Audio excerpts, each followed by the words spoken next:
Oo, nga ang atong nasod is balaang nasod, urang timol. Dili So ang ating bansa pala umano, sabi niya, bago ito naging Pilipinas, ang bansa ay banal na bansa. Iloca, Burnok, may bago na namang nag-aangkin sa bansa, may sariling gobyerno sila ngayon. At ang pangalan daw ng ating bansa bago ito naging Pilipinas ay Urang Timon. ang atong nasod is balaang nasod, urang timol. Dili So banal na bansa, Urang Timon. pa Pilipinas ang pangalan. Ito din siya makasuot ng abito na pare. Pero may sarili silang batas, may sarili silang gobyerno. Ani urang timol. Nga kung atong pagasabto ng urang timol, puloy-anan ka na sa mga pinili sa Dios. Yung pangalan talaga sa bansa, Urang Timol. Yon, kung uunawain o manong mabuti ang Urang Timol, yon ay tirahan ng mga pinipili ng Diyos. Puloy-anan sa mga hari, ray na prinsipe o mga So tirahan pala ang Urang Timol sa mga reyna, prinsipe, hari, prinsesa, wala sila kamatayon. at wala silang kamatayan. Wala daw silang kamatayan. Ito pa, ang kanilang dugo hindi daw kulay pula. Alang naman berde. Ang kanilang dugo puti daw. So nakabaton lamang kitang mga Pilipino og kamatayon tungod na sa pagsakop sa mga bansang mananakop. Yun. Walang kamatayan umano.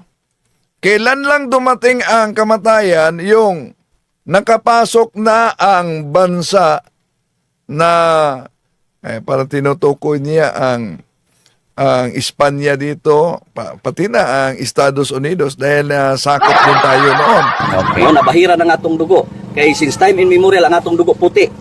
So noon pa man, ang dugo daw natin kulay puti.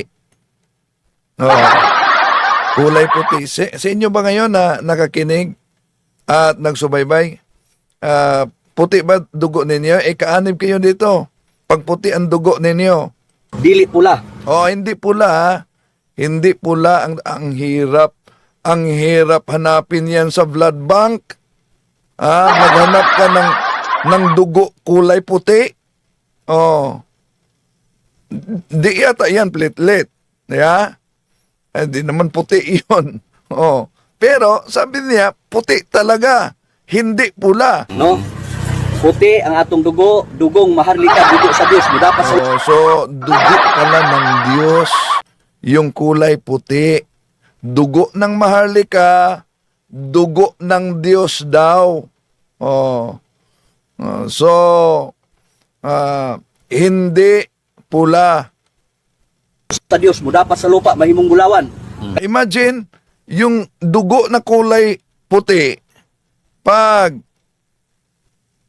nakalagay sa lupa umano yon, maging ginto. Karon nahaluan na kita sa mga intruders, mo nang nahimong pula. Ang Yun. Dahil nahaluan na umano sa mga intruders, so ang dugo ngayon nagiging pula na.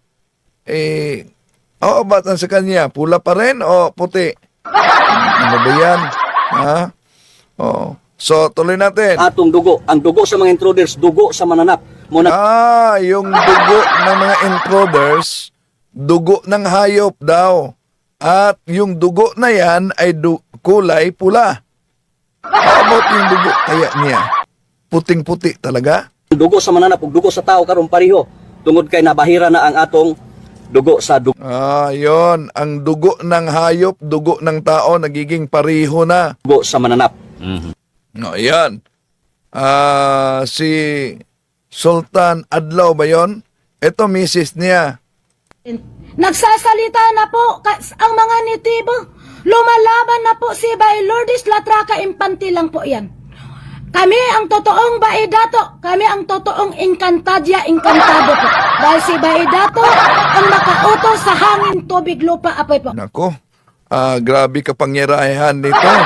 May kapangyarihang mag-utos daw ang dato nila. Si Dato Adlaw, tubig, lupa, hangin. Pag kami ang baidato na makautos sa hangin, tubig, lupa, apoy. God is justice po. Oh, so yun. Sila na grupo. Now, ito ang pangyayari. Naharang sila sa checkpoint dahil itong kabilang video na makita ninyo, ito ang kanilang pagsasarado sa mga establishments, no?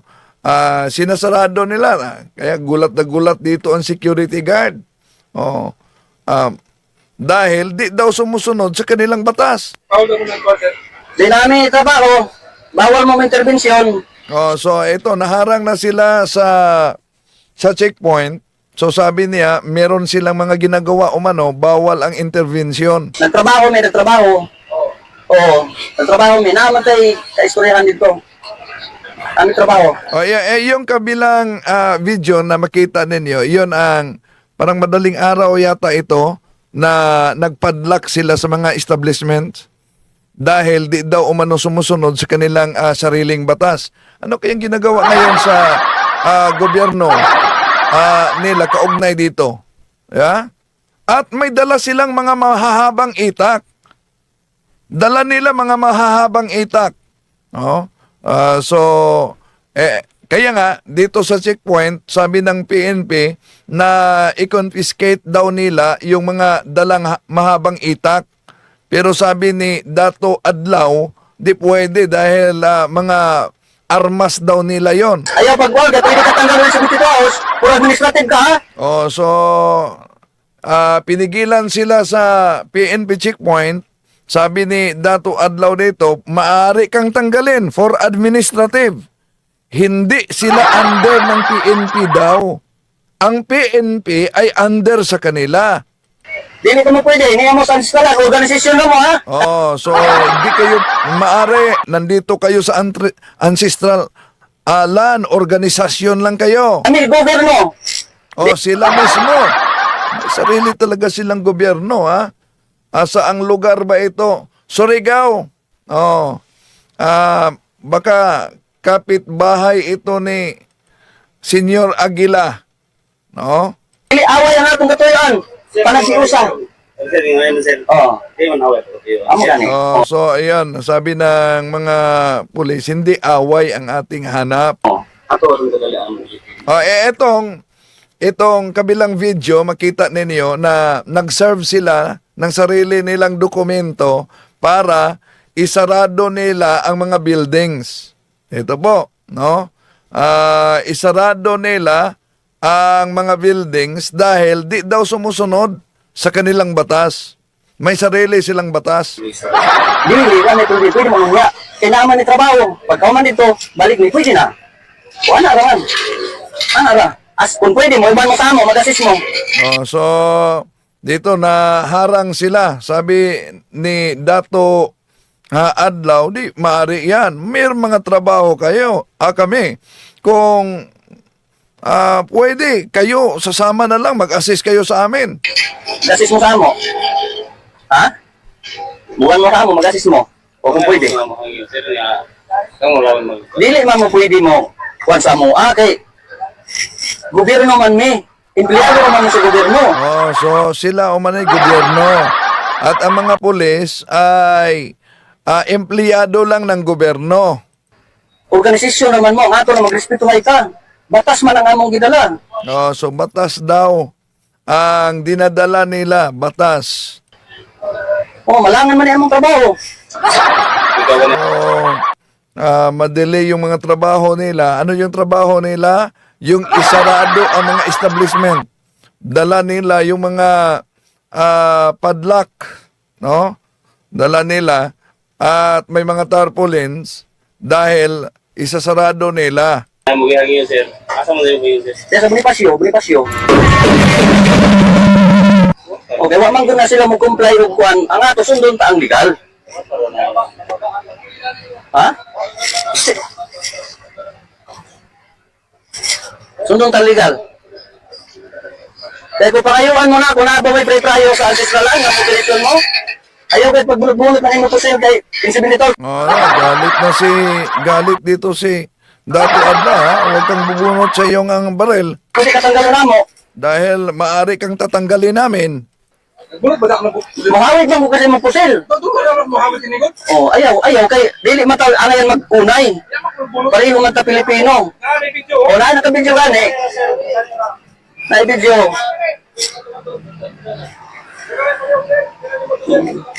Dili ko May dala nila mga matataas na itak, no? Kasama nila, dala nila yung mga matataas na itak.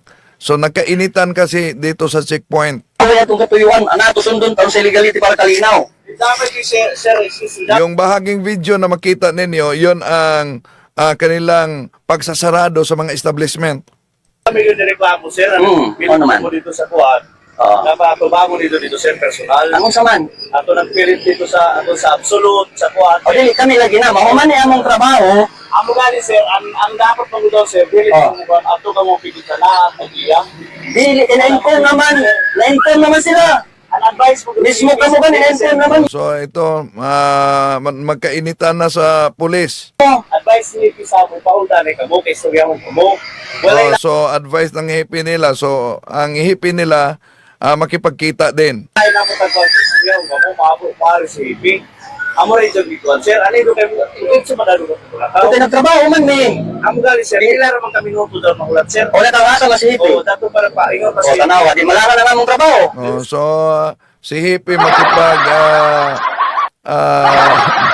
baka may mga anting-anting sila, malaking posibilidad, no? Malaking posibilidad talaga na may dalang mga anting-anting ito para silang grupong tadtad yung may dala o may nakalagay pang kulay pula diyan sa kanilang noo. Sir, kabayo pa sir, ganban mo, sir. Dili lagi. So, ayan, sabi ng pulis, alam mo ba sir, naganban ngayon sir? Corporate law ka mo. Gobyerno kami. So, gobyerno talaga umano sila. Sila ang gobyerno. Ang batas, Republic Act 371, April of 1997. Divine Customary Law. Ang ato, mag-respeto ita para sa kalinaw. Oh, dili ko kagubot ang atong kwan. Ganban, bawal mo din ng mga inana, mga. Dili wala. So, bawal ang pagdala yung mga matataas na itak. No? Dala nila yung matataas na itak. So, okay, tuloy natin. Hina lagi kay kami tribo, may gobyerno may sa tribo. Hina mo sa So, gobyerno daw sila sa tribo nila. ancestralan. Claimer kami sa ancestralan. Wala gani mo pre-prayo ka mo. Operate mo sa ancestralan. Kaya inconsistent to Republic Act 371, April of 1997, na supersede na refer ang tanan balaod sa civil government. So, wala nang epekto ang civil government. Pinawalang bisa na pala nila. Ito si Hippie, sir, kasi istorya. So, maghintay umano sa hippie. Dahil ang hippie ay makipag-usap. Basta di pwede malangan. So, di maaari umanong matagalan sila. Siguro, dami pang mga naka-schedule, isarado nilang mga establishments. Oh. So, ito mga kaganapan na ito mga kapatid. No, madaling araw, itong isa na makita niyo, gwardiya ito, sikyo sa isang establishment na binigyan nila ng papel dahil isasarado na yung binabantayan niya na establishment.